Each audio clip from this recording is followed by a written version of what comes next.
Facebook, YouTube, Instagram family. What's good? What's good? This is Lee for Lee Fitness, Spirituality, Tarot, and Astrology. And this is the new moon in Cancer's solar eclipse video. If you are watching this video on Facebook or Instagram, the complete video will be on YouTube. Good morning, family. What's up? What's up? This is Lee reporting from the beautiful, lovely South Beach, Miami.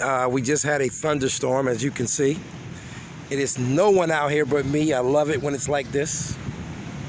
I'm always the first on the scene every day around 6:30. Sometimes it be people out here earlier. But yeah, we're going to talk about this Cancer new moon today. We're about an hour and some change into the new moon. The new moon is today, 18 degrees Cancer. So check your charts. I would say anywhere from, I want to say 13 to 23 degrees may be affected. But this moon today, I think, is a 50-50 moon because we have a lot of planets in retrograde right now. We have Pluto in retrograde. We have Saturn in retrograde. We have Jupiter in retrograde. And we have Neptune in retrograde. So a lot of the heavy hitters are in retrograde, meaning they're weakened, okay?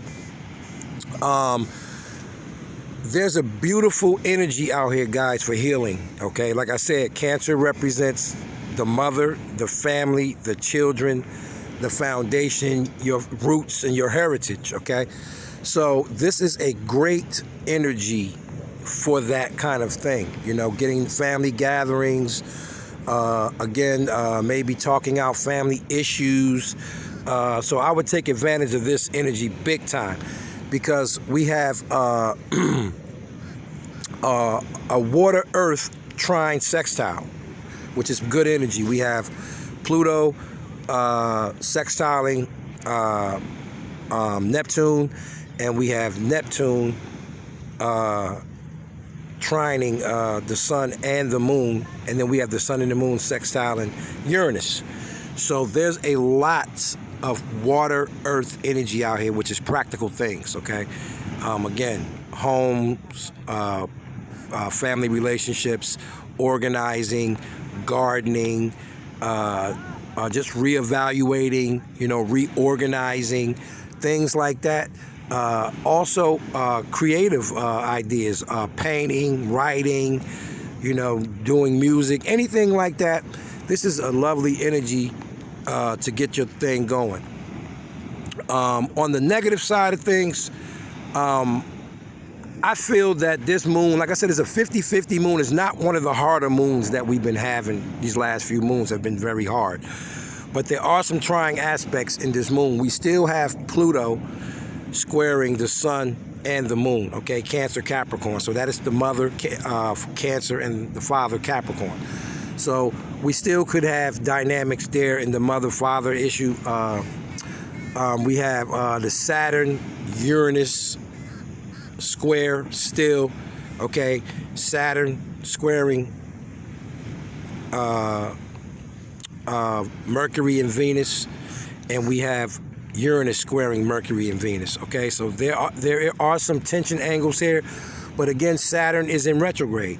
So when I look at this energy that's out here, I'm looking more of a Uranus. I'm looking at Uranus, which is the ruler of Aquarius, and that's in Taurus right now, okay? So, and I'm also looking at Neptune squaring Mercury, okay? Because even though Mercury is direct, remember, 3 weeks ago, Neptune was in retrograde and Mercury was direct. And I was telling you guys that there could be skewed communication, lies, deceit, people just telling people anything that they want. So now that those energies are reversed, now we could be getting the real truth. So there could be people finding out things at this new moon, okay? With Uranus being involved, some things can be shocking. People can all of a sudden change their mind, okay? They can renege on deals, business deals. Just be like, I don't want to do that no more after they told you they were going to do that. Engagements can be called off. I thought we was going to get married. Now I don't want to get married, okay? All kind of weird energy like that I think it's going to be kind of surfacing around this moon, okay? I covered a lot of things in part one that is on Facebook. So I'm not going to really cover too much of the energy. But I do just want to say that relationships-wise, you still have Saturn, even though Saturn is in retrograde, squaring Venus, which is the relationships of all kind, and Mars, which is arguments, fights, friendly and unfriendly competition, etc. You also have Uranus squaring Venus and Mars as well, and Uranus is direct, okay? So Uranus is the all of a sudden, out of nowhere, it's rebellion, okay? It's radical thought and radical change. So these are the type of things that could come up. Uranus energy, radical thoughts, people radically changing their mind or their ideas, okay? People being rebellious, okay? Detachment, separation, people just ghosting, leaving, okay? So just be on the lookout for these types of energies, okay? Don't make up anything. Take what fits you, because this is a general reading, okay? All right, so with that being said, I'm going to get into the 12 signs, all right? So Cancer, this is your new moon, okay? So this moon is all about you. Remember, 18 degrees is the mark. So Cancer, this is about your health, your body, your attitude, anything that is you, okay? There can be new beginnings here, all right? Or there can be beginnings, because you can't have endings, because you cannot have a beginning without an ending, all right? The second sign is Leo. Leo, this is the 12th house of Pisces.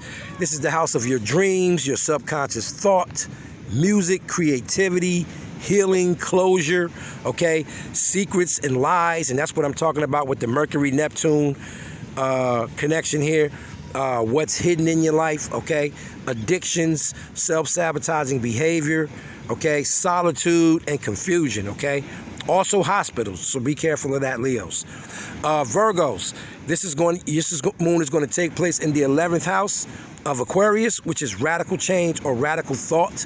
So I would think that most Virgos will be affected by this Uranus square Venus Mars aspect, especially if you have Virgo and Venus or Mars. Radical change, radical thought, okay? Your hopes and wishes, the groups and friends you associate with, freedom and independence, rebellion, separation and detachment, okay? And any humanitarian efforts would be great at this time for Virgos. Okay, the next sign is Libra. Libra, this will be in the 10th house of Capricorn, all right? This is the house of your father, your boundaries, your reputation, your career and long-term goals, okay? Your superiors or people in authority, all right? Restrictions, delays, discipline, mastery, all right? Also, depression and illness, all right? So Libras, be very careful and mindful of that, all right? The next sign is Scorpio. Scorpio, this is in the 9th house of Sagittarius, the house of higher mind, okay? Your morals, your values, your ethics, your beliefs, okay? Teaching and learning, okay? Foreign land and foreign peoples, okay? Foreign travel, all right? Law and religion. So Scorpio, you're going to be more into learning and getting things right with your morals, values, ethics, and beliefs, all right? And be on the lookout for foreign people and foreign affairs, okay? The next sign is Sagittarius. This moon will take place in the 8th house of Scorpio, of money, power, other people's money, loans, taxes, property, your partner's resources, shared finances, okay? Death, all right? Death and rebirth, all right? Death and inheritance, all right? Hate, jealousy, revenge, and obsession, all right? So Sagittarius, just be very careful with that, all right? The next sign, Capricorn. This will take place in the 7th house of Libra, of your marriage, relationships of any kind, beauty, legal matters, contracts of any kind, fairness, justice, known and foreseen enemies, all right, Capricorn? So be careful there with that, Capricorn. The next sign is Aquarius. This moon will take place in the 6th house of Virgo, which is your health, your hygiene, your food intake, your sleeping patterns, how you organize and schedule your day, your work and service to others, okay? Your pets, analyzing and criticizing. And Aquarius, just be careful of that, of analyzing and criticizing, especially those Aquariuses that have Capricorn or Pisces in their chart. The next sign is Pisces. Pisces, this moon will take place in the 5th house of Leo, which is the house of love affairs, romance, casual sex, the ego, bougie, okay, being bougie, fun and games, vacations, children, your cash money, and drama, all right? And Pisces, I hear that really big in that 5th house of drama, because the 5th house can be being overly dramatic, all right? And that also covers love affairs and romance. So be careful of being overly dramatic, all right, during this time. The next sign is Aries. Aries, this will take place in the 4th house of Cancer. That's the house of your home, your family, your mother, your emotions, your foundation, your children, your roots, and your heritage, okay? And this moon is in Cancer. So Aries, I can see that being really big for you, the 4th house of family and stuff like that. The next sign is Taurus. Taurus, this is being that 3rd house of Gemini. That's the house of your siblings, your neighbors, your aunts, your uncles, cousins, communications of any kind, the lower mind, okay, the way that you think, your car, short distance travel, accidents, okay, and your local area. So be careful of traveling in your local area, having accidents, and look out for car problems, all right, with Tauruses. And watch out for communication, okay, being not good, all right. And the last sign, Gemini, this will be in the 2nd house of Taurus, and that is the house of banks and all financial institutions, your material possessions, your body, your money, your work, your daily habits, and your daily routine, all right, Gemini? So I hear that big for Geminis, your daily habits and your daily routine, all right? You need to get tight there. So that's all 12 signs, guys. I'm not going to keep it long. If you would like a birth natal chart, they're absolutely free. Okay, multiple charts are a service. All the pricing information will be in the video below. If you're on if you're on YouTube and Instagram, they will be above if you are on Facebook. All right, so this is Lee. One love.